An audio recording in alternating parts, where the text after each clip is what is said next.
G'day, my name's Steve Coe from Knockout Pest Control. Thanks for taking a moment to watch our DVD on OH&S snake exhibitions. The Knockout Pest Control provides these demonstrations with Neville Burns, who's been involved in the snake industry for well over 50 years. Our organisation can provide Neville on your site at any of your OH&S meetings. He'll have a host of different venomous and non-venomous snakes to show your staff. He'll talk about common myths. He'll talk about what to do in case your staff encounter the snakes in the workplace. He'll also talk about first aid. That's most important. So if you do have staff and you manage the OH&S and those staff are in the field like we are here, then you should consider a live snake demonstration at your workplace. Believe it or not, in Australia you can encounter snakes anywhere. I'm in a southern Sydney park. We have a reasonably built up area. We've got bushland behind us. We've got a kids playground that's only 50 metres away, and last summer we did pull a red-bellied black snake out of this bush no more than 50 metres away from me, and we're surrounded by houses. So the potential is everywhere. So please take a moment to watch a brief snippet of Neville's demonstration after I finish talking. If you have any further questions, don't hesitate to give me a call. Again, thanks for watching. I'm Steve Coe. Alright guys, I think we're all here, so we'll get underway. My name's Neville, and on behalf of Steve and I, we're very pleased to be able to be here today because you are living in an area where, of course, there is not one of you that might not encounter a snake at some time if you're outdoors.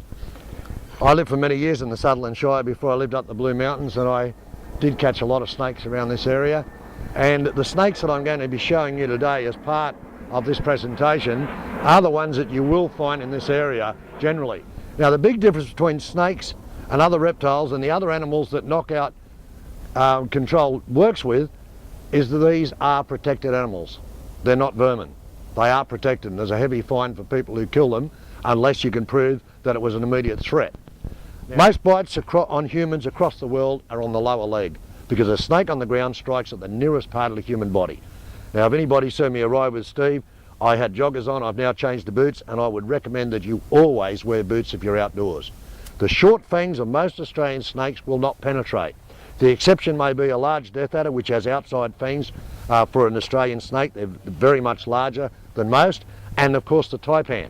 And one of the contributing factors that makes a taipan so dangerous is that his fangs are 5 times longer than any other Australian snake, up to about 3/4 of an inch by the old measurement, and they have been known to bite through boots. Most snakes won't. Even wearing long trousers or overalls I found is very good protection because the short fangs get caught up when the snake bites, and many times they don't even penetrate through material. If they do, much of that venom will be absorbed by the material, making it a less dangerous bite than one on bare skin.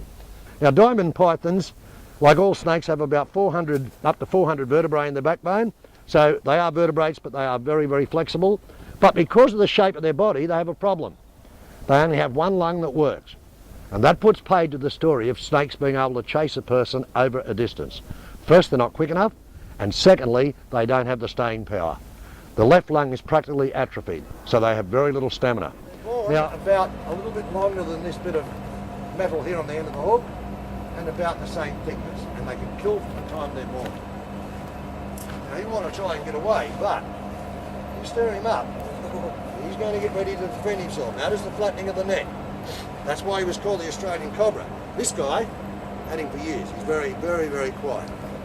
These were the greatest killers of professional snake men in Australia that we have ever known. They are a swamp dweller. They are found in this area. And still today in Royal National Park, Helensburgh, areas like that, you may come across them and you may find them here. There's a typical striking stance of the tiger. Now, he's not a particularly agile snake. He'll strike about half the length of his body normally. The maximum, say with a death adder for example, and remember this guys, I should have mentioned that death adders can strike vertically and backwards, as well as every other direction, and strike the full length of their body.